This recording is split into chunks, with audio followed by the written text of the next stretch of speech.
আচ্ছা দিছত তো বিকাশের টাকা নিছত তো হ্যাঁ গাড়ি আপনার গাড়ি কিডন্যাপ করছো দাম মাম টানছ আমি আনি নাই তোর নদীর উপর কষ্ট খেলে কাতার মারে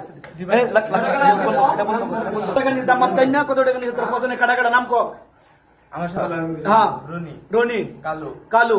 আদিল আদিল ছিল আর তুই শাকিল্লা ঠিক আছে আর কদিন বাইন তালক তুই লাগছিলি এক রাত আর একদিন এক রাত একদিন বাইনে তুই লাগছ টাকা কত বাংলাদেশ থেকে নাইছ 2 লাখ আনাইছি 2 লাখ টাকা বাংলাদেশ থেকে নাইছ কিডন্যাপ করে আনছ আর গাড়িটা এখান থেকে 1300 আর নিজে নগদ নিয়ে হলো 1300 1300 আর মানি ব্যাগ আছিল 700 মানি ব্যাগ ছিল 700 কত ঠিক আছে মানে গেছিল 700 কত ঠিক আছে তো তারপর কার্ডও ছিল 500 ব্যাংক কার্ড লয়ে গেছো ব্যাংক কার্ডও লয়ে গেছে সব ঠিক আছে সব ঠিক আছে তো আচ্ছা দিছত তো বিকাশের টাকা নিছত তো হ্যাঁ গাড়ি আসসালামু আলাইকুম রহমতুল্লাহ। সৌদি আরবে সাধারণ প্রবাসীরা যেভাবে অপহরণ কিংবা জিম্মি হচ্ছে এবং তাদেরকে ধরে তাদের পরিবারের কাছ থেকে টাকা পয়সা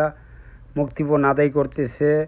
তাদের সাথে থাকা টাকা পয়সা কিংবা গাড়ি নিয়ে যাচ্ছে। আপনারা দেখছেন তখন এই অপহরণকারী দলের সদস্য এই ছেলেটাকে সাধারণ প্রবাসীরা ধরেছে এবং তার মুখের জবানবন্দি আপনারা শুনেছেন এবং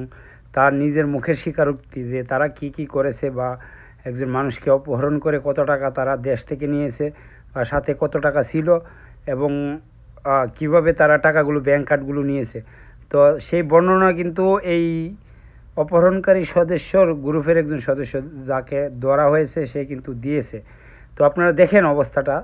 সৌদি আরবে বর্তমানে বাংলাদেশিরা যা শুরু করেছে এবং বর্তমানে প্রত্যেকটা শহরে সাধারণ প্রবাসীদেরকে ধরে নিয়ে গিয়ে তাদেরকে জিম্মি করতেছে বা তাদের কাছ থেকে মুক্তিপণ, বিভিন্নভাবে মারধর, টর্চার, এই সমস্ত ঘটনাগুলো সৌদি আরবে অহরহ ঘটতেছে এবং এই সমস্ত কুলাঙ্গারগুলোর কারণে আজকে সৌদি আরবে শ্রমবাজার যেমন হুমকির মুখে, সাধারণ প্রবাসীরাও আতঙ্কের মধ্যে থাকে সৌদিতে, কারণ সাধারণ প্রবাসীরাও ভয়ে কেউ রুম থেকে বা রাস্তাঘাটে বের হয় না এখন এই অবস্থাতে বর্তমানে। তো এই সমস্ত কাজগুলোর সাথে যারা যে কোনো বাংলাদেশি জড়িত থাকুক না কেন তাদের উপযুক্ত